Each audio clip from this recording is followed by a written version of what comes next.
Satu unit rumah milik Tarmizi warga Dusun Ilham Kampung KAPPA, Kecamatan Langsa Timur, Kota Langsa hangus terbakar pada dini hari tadi sekitar pukul 01.00 waktu Indonesia bagian Barat.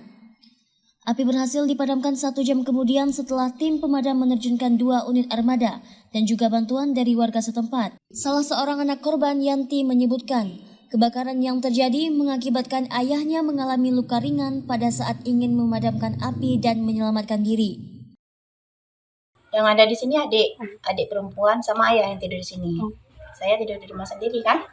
Gak tau lah, pokoknya saya dijemput sampai kemari api udah besar, rumah tinggal kayak gini. Udah pemadam, udah rame-rame tadi malam. Nah, cuman ayah, karena ayah masih tadi malam kan ayah stroke, ayah memang stroke. Dan tuh dia masih coba untuk narik kasur, madamkan api sendiri, siram-siram, jatuh. Kena tangannya, jatuh di api.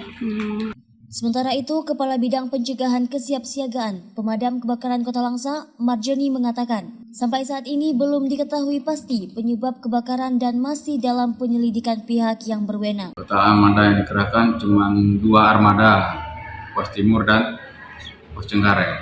Korban jiwa tidak ada. Penyebabnya masih diselidiki oleh pihak yang berwenang. Dari Langsa, Selina Vita melaporkan untuk Puja TV.